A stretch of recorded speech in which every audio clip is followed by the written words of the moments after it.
"I'm not a sexual predator, I'm an offender," Jeffrey Epstein told the New York Post in 2011.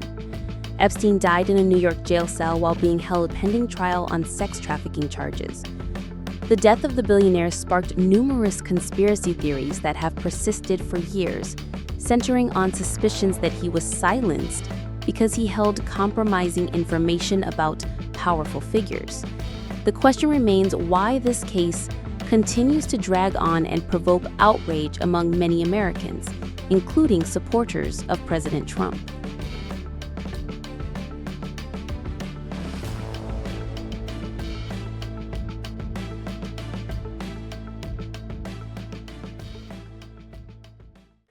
After taking office as Attorney General in early February, Pam Bondi frequently referenced the U.S. Justice Department's investigation into the Epstein case. She accused the previous administration of concealing significant information and pledged to disclose everything, in line with President Donald Trump's campaign promises.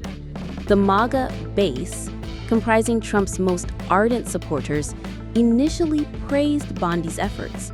However, their enthusiasm quickly turned to disappointment when the Justice Department and the FBI released approximately 100 pages of Phase 1 documents in the same month, most of which duplicated information already declassified in 2024.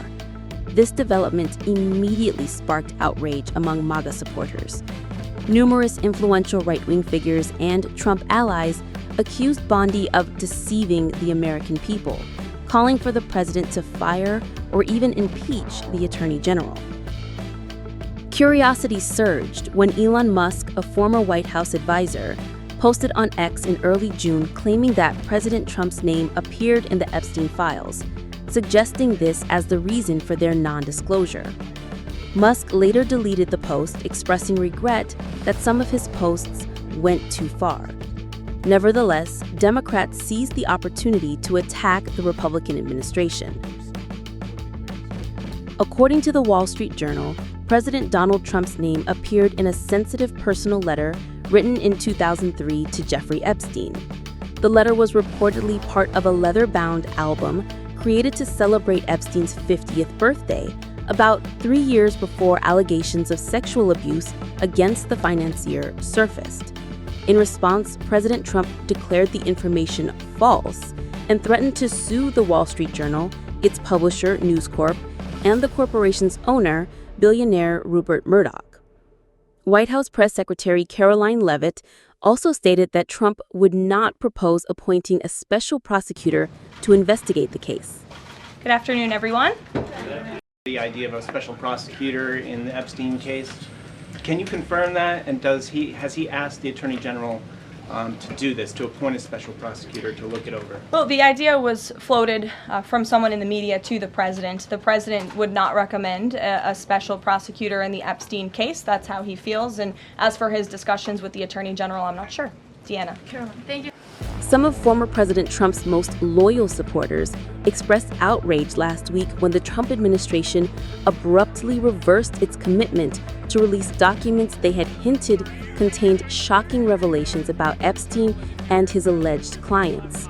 The intense backlash surrounding the Epstein case has exposed internal tensions within Trump's coalition, challenging one of his most enduring political strengths, his ability to maintain loyalty and control the narrative among conservatives. The Justice Department concluded last week that no criminal client list or evidence of Epstein blackmailing prominent figures exists. The review also reaffirmed the FBI's prior conclusion that Epstein was not a victim of a criminal act like murder. Several Republican lawmakers in the House, including Speaker Mike Johnson, continue to urge the Justice Department to release additional Epstein-related documents. However, Republican lawmakers have blocked efforts by Democratic legislators to pass measures mandating the agency to disclose the records. Trump, who was socially acquainted with Epstein in the 1990s and early 2000s, has publicly defended Attorney General Pam Bondi's handling of the case. Earlier, speaking to reporters during a brief meeting at Joint Base Andrews, Trump said he did not understand why the public remained obsessed with Epstein, but emphasized that people should have access to any information that is truly reliable. Mr. President, I know you've urged people to move on, but I'm curious, why do you think your supporters in particular have been so interested in the Epstein story and so upset about how it's been handled? Why do you think that is? Why they would be so interested. He's dead for a long time. He was never a big factor in terms of life. I don't understand what the interest or what the fascination is. I really don't.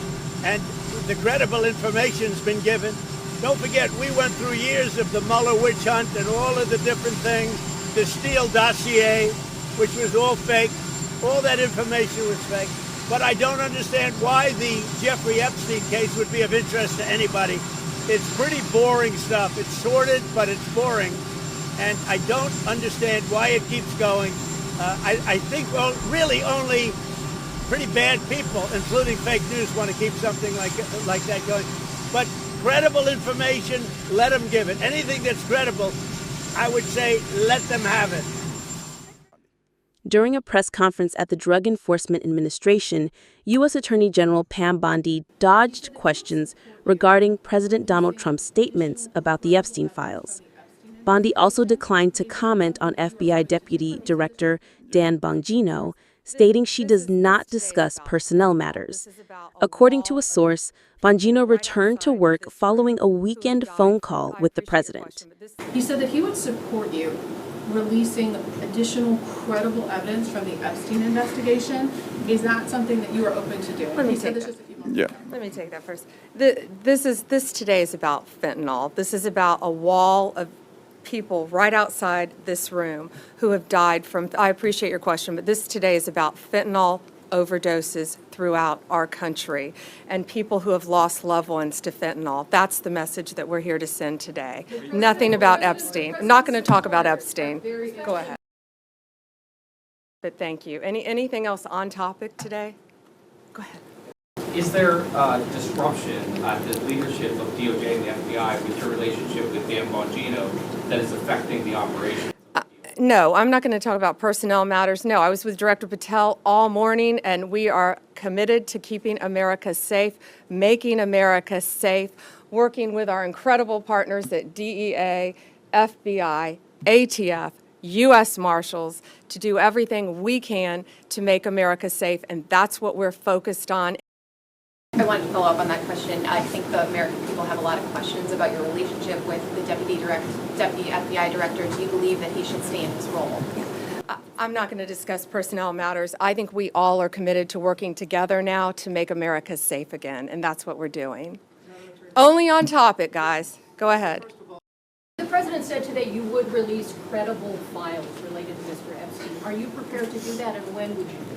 Our memo speaks for itself, and we'll get back to you on anything else. I haven't seen all of his statements today. Thank you. How would you respond to the MAGA base that has expressed a lot of frustration about it? We're going to fight to keep America safe again, and we're fighting together as a team. That's what's so important right now. Facing mounting pressure to release Justice Department records related to Epstein, President Donald Trump announced that he has directed Attorney General Pam Bondi to seek court approval to unseal grand jury testimony tied to the prosecution of the notorious sex offender. Trump wrote on Truth Social, "Based on the ridiculous amount of publicity given to Jeffrey Epstein, I have asked Attorney General Pam Bondi to produce any and all pertinent grand jury testimony subject to court approval. This scam perpetuated by the Democrats should end right now."